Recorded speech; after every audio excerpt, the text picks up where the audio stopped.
A very good evening to you. I'm Dwayne Burbick with your Business Day.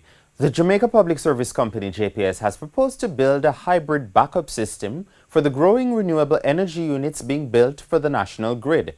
Jamaica has a target for renewable energy sources to produce 30% of the electricity used in the country by 2030. But the JPS says that will need a backup system to ensure its power supply remains reliable, even as renewable sources are not. Dashan Hendricks tells us more. Jamaica now gets about 12% of its electricity from renewable sources such as wind or solar. But these power units do not always produce electricity. When there is a cloud cover or no sun, conventional solar plants do not produce electricity. No wind means no electricity from wind farms as well. It's an issue which has presented a headache to the Jamaica Public Service Company, which must constantly supply electricity to consumers even when these power plants are out. And so the company is seeking a solution.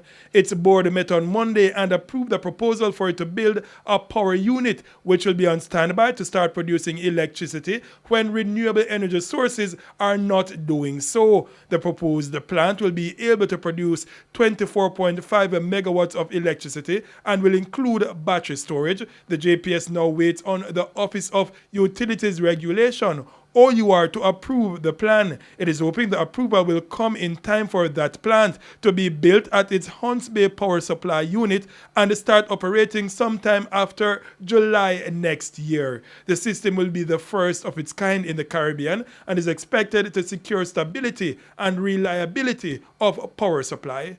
Dashan Hendricks, TVJ News.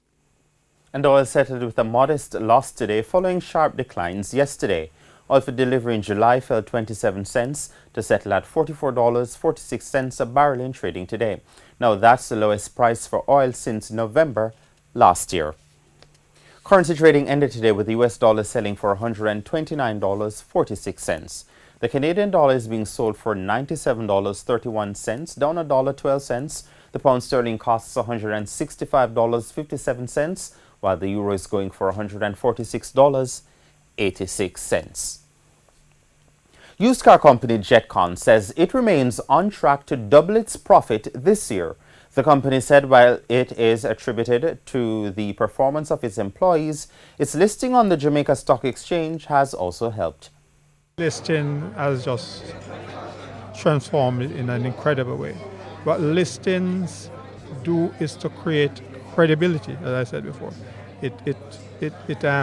Your bankers, the financiers see the company in a different light because listings, most listed companies, yes, you do have failures, but most of them go on to become bigger entities over time.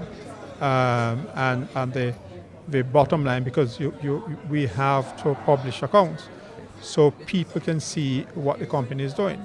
And if the company is doing well, then it builds greater credibility. Mr. Jackson was speaking after the company's annual general meeting, which was held yesterday. Finally, this evening, stock trading ended today with the main JSE market index down more than 1,963 points, while the junior market index lost 10. The winners of the day included Derrimon Trading, Jamaica Producers, the JMMB Group, the Cayley Group, Sagicor Real Estate X Fund, and T-Tech. On the losing end were Burrito Investments, Carb Cement, Carreras, Jamaica Brawlers, Jetcon, the NCB Financial Group, Radio Jamaica, and Supreme Ventures. And that's your Business Day. I'm Dwayne Burbick. Good evening.